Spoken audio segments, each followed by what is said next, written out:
ดอกเกอรี่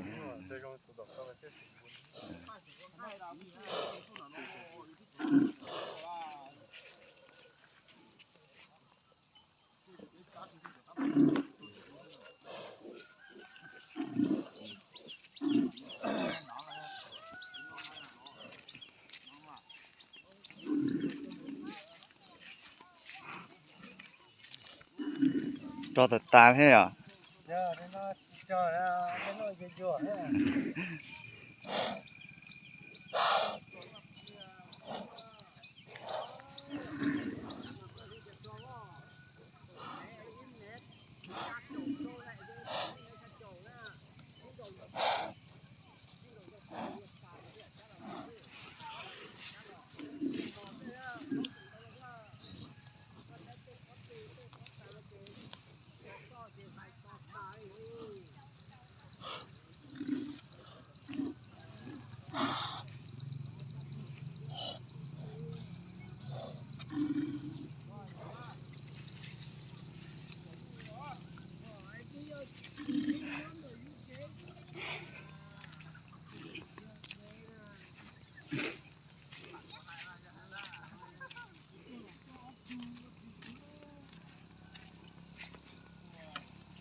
lúc đó là nhiều cho cái khối lượng mà cho trả cái ra thì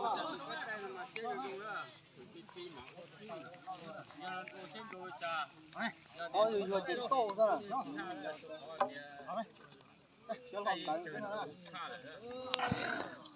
là chưa làm cái nữa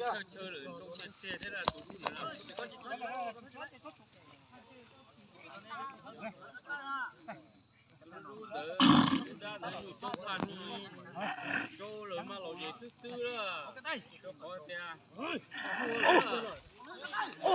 luôn lo cái tiền à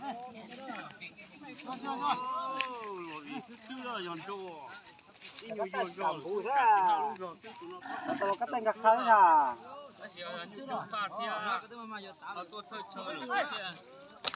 ôi trời lẩu gì xứ đó cả luôn à ôi chẳng nhật chính ca mà lẩu gì đó cho cú nhà ta cho nó lo làm ta dù luôn cái đó nó kia là ta chỉ phát chỉ đây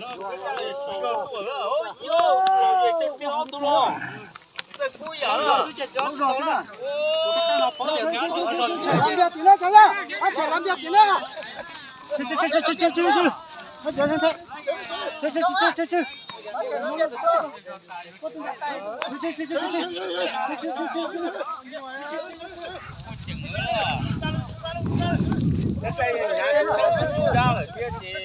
cái tay nó bỏ cho tụi nó cho cái tay trả rồi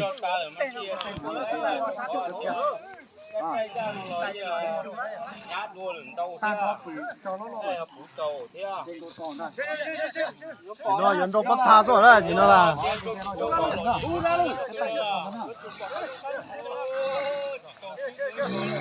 ra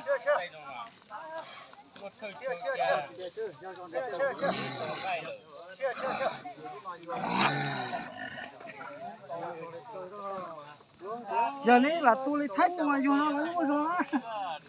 tôi là thách tôi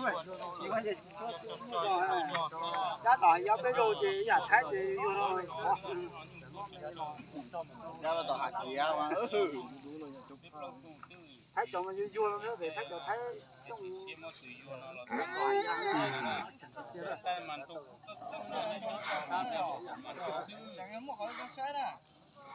chỗ nó mà xưa giờ để cắt tay quần trâu rồi giờ quần trâu này như là luôn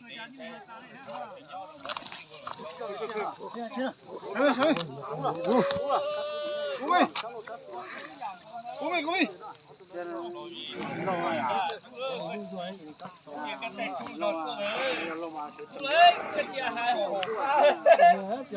ba nữa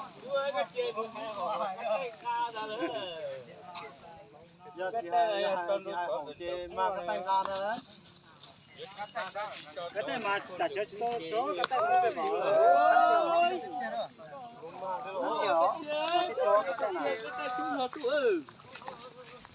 ô nhiều chót từ giờ chỉ cho cua cái lú nó mà giờ tận yêu chua nó mà cho tồn tế hơn là tận yêu chua nó lú là lú chả là cây đôn đó đi nên cũng biết chua nó thi đâu lử nó ba nó trồng rồi tụi cái tay cho nó xí ăn trồng đi chả giờ ăn trồng chỉ trồng cua hả hổ hổ tiền ca đó là cái tay à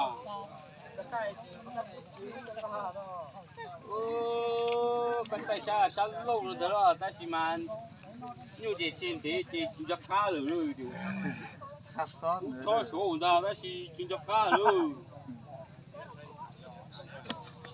rồi chúng ta cho chia hà hổ đua cái chia hà hổ tuổi chúng ta cái ruột châu giờ tiền thất chơi tiền châu thế chỉ thì cái đi này cái bên đó để rồi nhưng mà những con những con chúng máy chỉ cho rồi là cho khỏi những lo men sâu rồi chỉ muốn nhu tua thế nó thế làm muốn tròn tu cho tụ trôi rồi thế họ lo đồ nó hắn nhỉ nó bỏ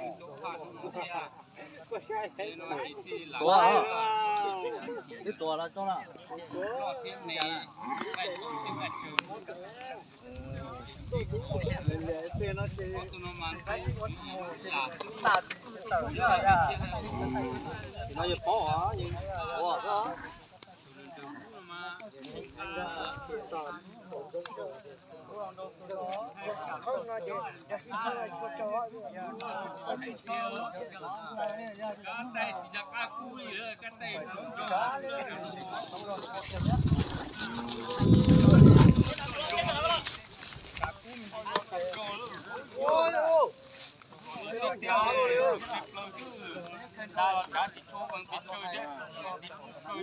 giờ biết cho nên những nó chê nó nói cái sát tay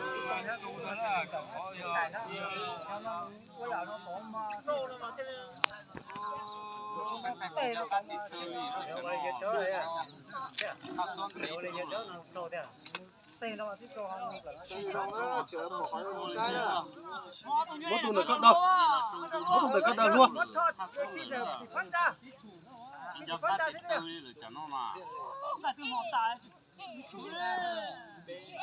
cho tất cả thế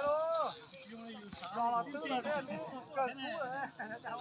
nó chia cái tay hở hổ chú ố chị chê cái nó nhiều mà cái con nào cắt tay mà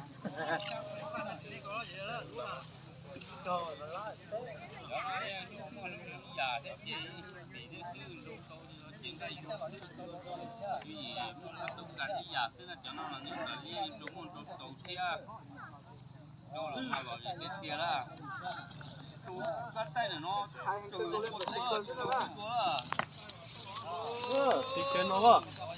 thấy đúng chưa đấy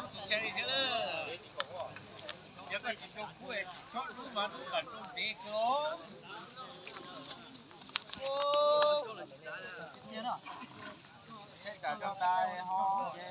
cá trâu kiểu trâu xưa cho con chụp thu rồi thì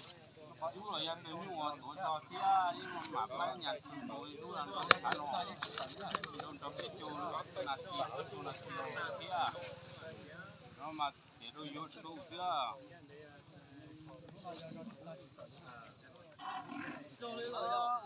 của anh ta chả nó cũ rồi đó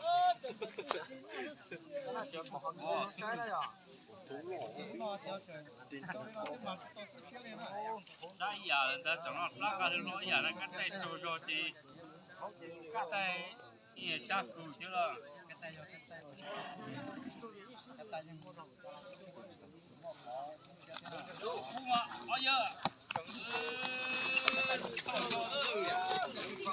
không biết được không biết được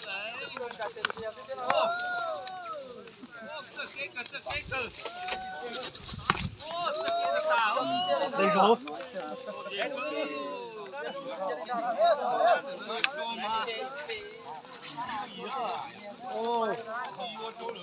chừng vào đó khỏi à xíu rồi phải nói với thế này tôi chơi đá rồi thế ôi cha hai hồ tao cũng cái tu rồi à nhà nên trôi nó mà oxy cua đó nhà nên trôi nó chọc cua rồi tạt đó ta chỉ tụi bé lúc đó lúc sáng thì nhớ quá hăng á bây giờ cái xuyên đầu giờ này chỉ xuyên đầu đi cho bạn non trâu thịt tiền thế là tụi nó vô cho là mà nó yêu chủ cả hết phải cho nó giờ lúc sáng nó nói nhiều hay lúc sáng chấp là cái gì tiền giờ thì nhiều lúc nói gì nhá cho cái tay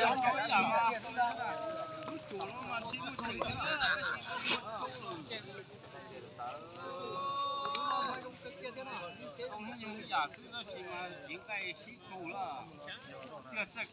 cái mà nó thì bay đi ôi yo đấy sĩ chủ kia xong cái tiền đủ rồi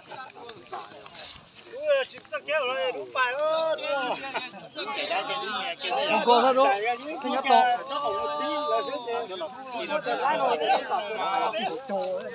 không tiền là đủ rồi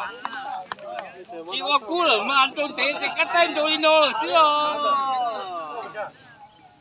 tay chỉ có rồi chị ôi yo mua chẳng tay xe luôn chị ơi cho chị rồi ôi yo quân thi à hết xíu đâu mua chẳng tay xe chắc là cái tay cho là tam tay cái tay trốn trâu rồi chẳng cái tay rồi ta cái tay là trái số cái tay nó mà chi tông trái đuôi rồi là có cản trông té hơn à trong đó tụi vô nó trói à mà tụi vô mà tự kế thì tiền luôn chạy đau chỗ kia chỗ lo xứng đà tụi đó này cho nó chạy ra thì cũng sai là giờ cho ra có thể do số lo thì một đặt to là chạy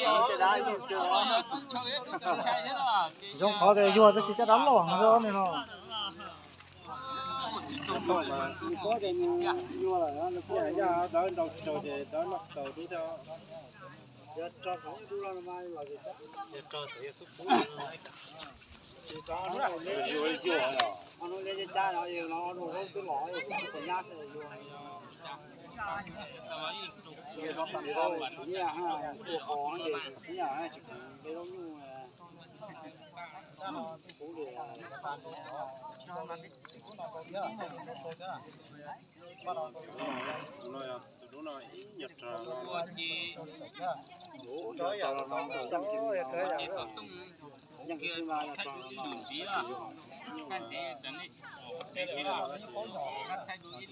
อยากว่าเชื่อตัวอยากใช้ตัวน้องสิ่งที่เราต้องท้อง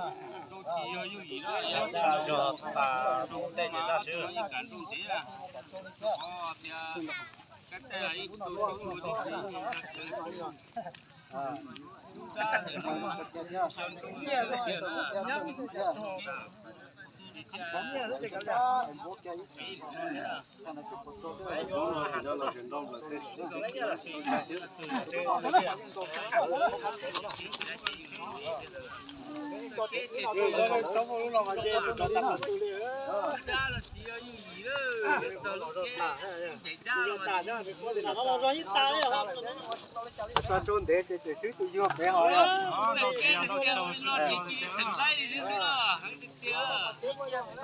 như thế này thì vô nó để cho vô hết tiệt một đến tiệt ta to kìa cho là ta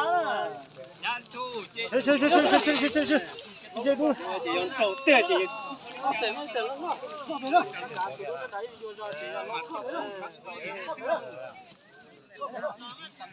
chúng ta khá phúc rồi chúng ta có con lợn một ra chỉ nói lợn thế này lợn thế cũng chỉ cho mà lợn mà trong đó chỉ giờ đó chỉ có chủng lợn chỉ cài còn đó chỉ nói dù biệt lợn lẩu cũng được thế nào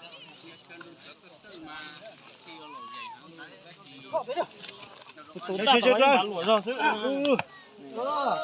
nè to đôi to lên thôi chơi hai to số nó khá ha đi sẵn ở sườn chết thì mà thề đó rồi đúng rồi mà giờ trâu mà chỉ to lên chắc từ lúc nô nó từ chữa nhỏ nữa cái tay là mà trâu ra đi mà cái tay cả trâu tí ta cái đó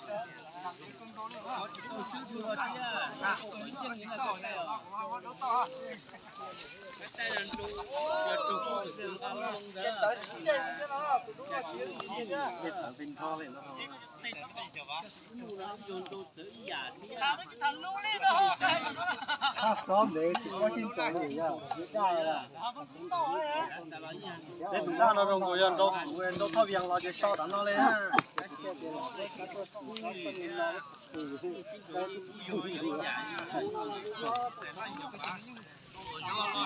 Đôi chế được cổ con nhiều chứ cơ à.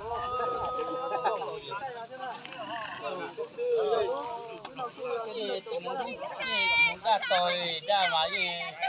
gạt từ như thế nào ơi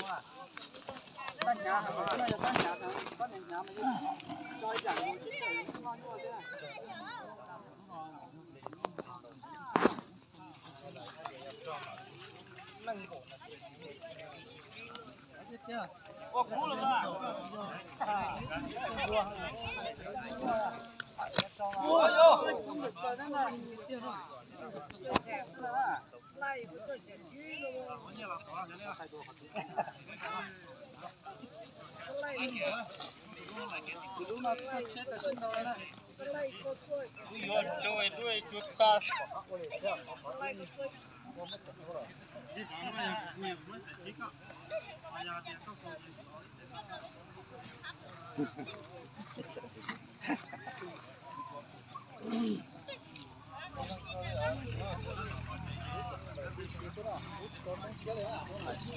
Quả cú mà, ôi, quả cú này là cho nó. Cú à thế à? Ini ada oh.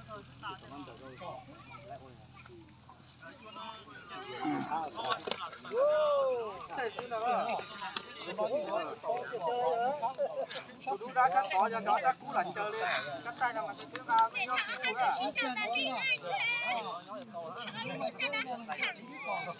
nó cú à. Xe đúng đi. Đúng rồi, dùng trà chín đâu tới giờ chín năm rồi.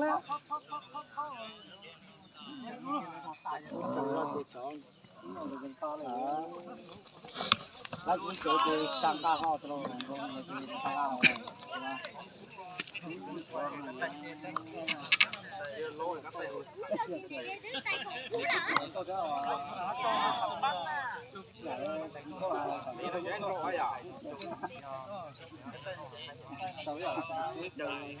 Chơi trâu đấy cho nó cũng đi rồi.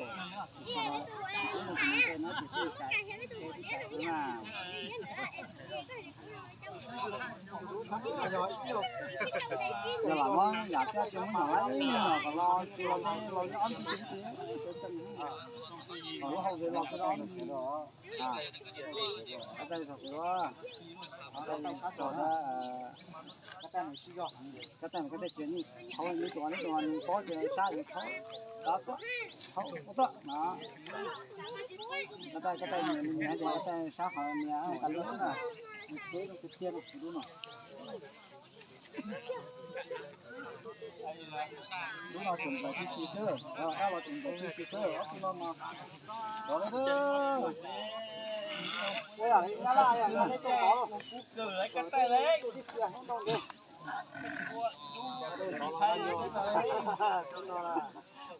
trung tế à tàu đấy là cái nó nào cái đúng là Gì đó là cái cú sát để trong qua cú từ sát xí đó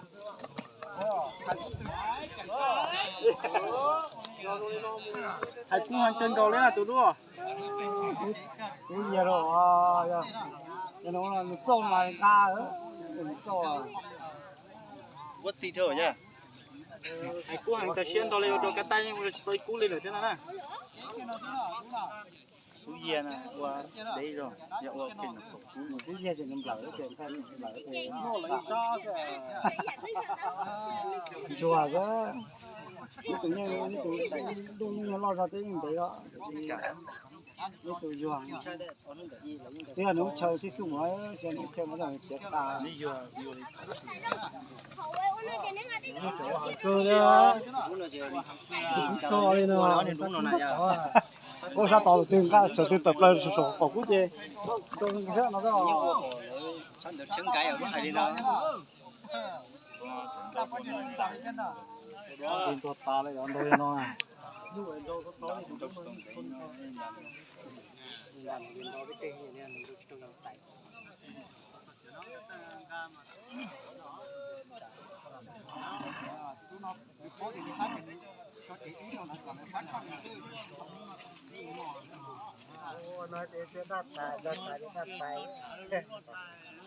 ra mà chú cũng mà đang lùng tiểu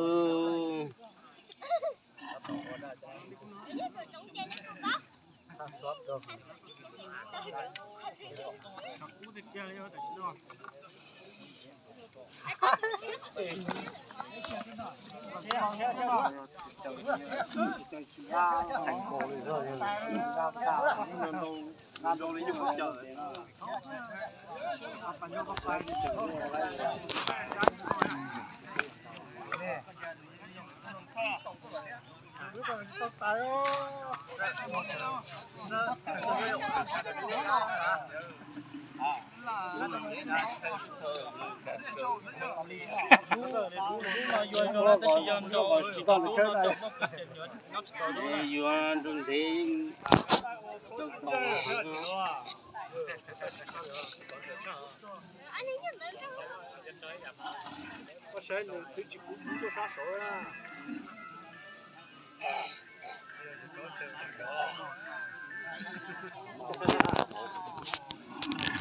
打上来的那就，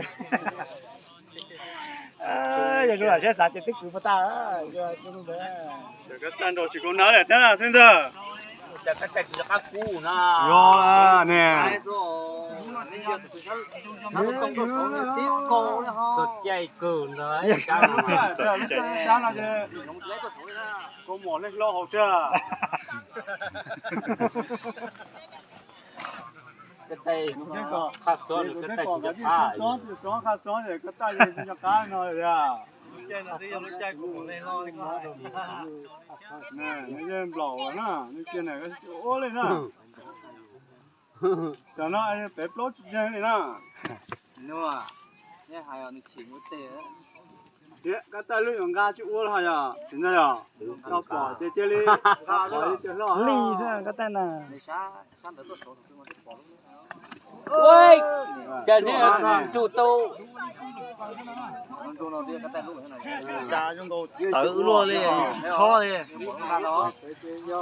Lúc nó chơi chơi con gà lúc nó chơi gà gì? Cái hả? Nè, sao đi nó. Sao còn một 4 tháng nữa chứ cháu à. Đại nhỏ.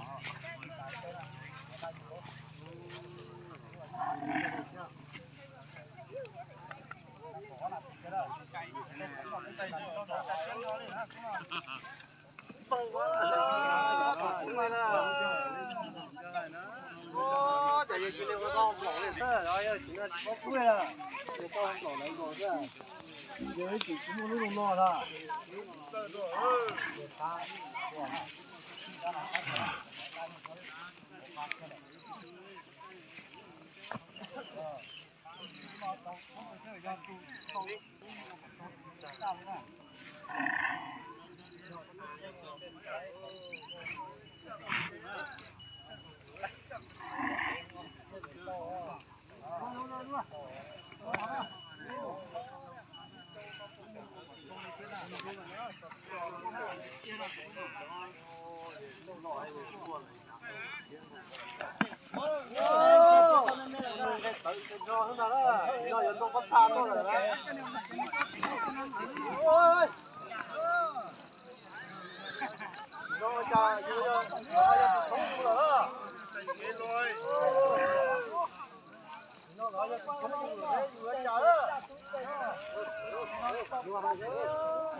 Hello, don't cho tôi chơi vui nào thôi. Nó cho tôi vô đó. Long có lý rồi chứ. Đâu tao lừa cho tao. Có rồi. Con lúc tao đó à. Đu con mẹ đu. Đu là con mẹ. Sao lâu sao xí nè. Con là mẹ. Châu suốt kể nữa. Thu nhận nhảy tiền nữa. Đúng rồi. Chị không chỉ kia cho chị ý nó xuống đó. Lúc có giờ xả gì đúng nó có giờ phải đất gì. Không chỉ nó có lợi còn lợi kiếm qua đi nè. Wow, phải thế nào? Tem tặng cho nên đi cho chị ý nó xuống đó nữa. Tay nó nói như kia kia nó tay nói như nó thở cái kia theo mua quả chân đi đấy thở đi chưa để nó tự nhiên sát sắp tới đi rồi thằng nó phải à nó chơi tối đi chào tối này mà chơi à đây cái suy là nó nó được có thể mà ý sản xuất là như lấy rồi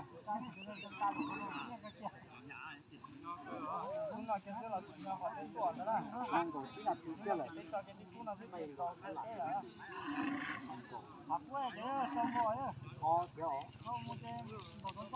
tụi đứa này nhon tôi để cực kia này để cực kia nhá chúng ta nói nhon tôi để là nhon cực kia nhá những mua phải dân này chưa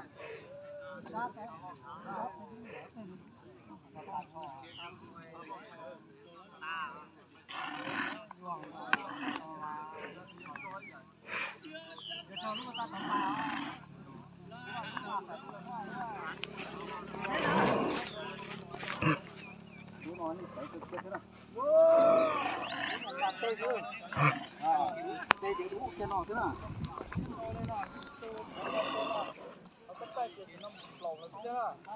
nhà chưa có một số của là thế nào đúng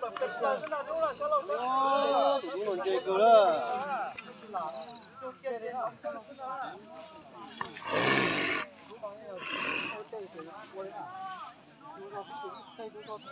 đó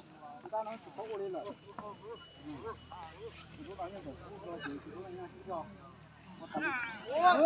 có lúc có chuyện sao chị đi à nó có tay đi hoàn toàn của nó đó có tay gì đấy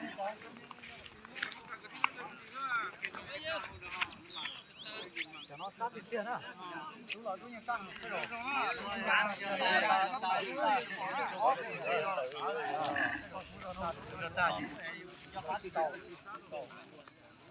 cho lên đó thầu non tao mò nha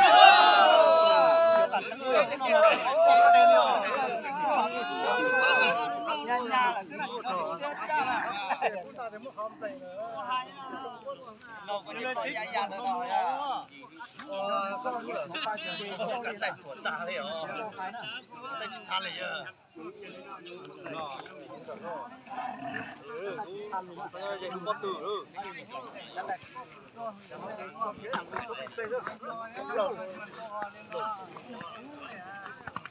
này không kiểu ơi không kiểu ơi rất kiểu ơi khá nhiều ở cái kia đó cứ là có tiếng đông chưa tụi nó tiếng đông chưa tụi nó kia cắt tay được không nó nó sốt đưa được sốt nó được sốt được tụi hay là không kia đó thứ mà chị John đâu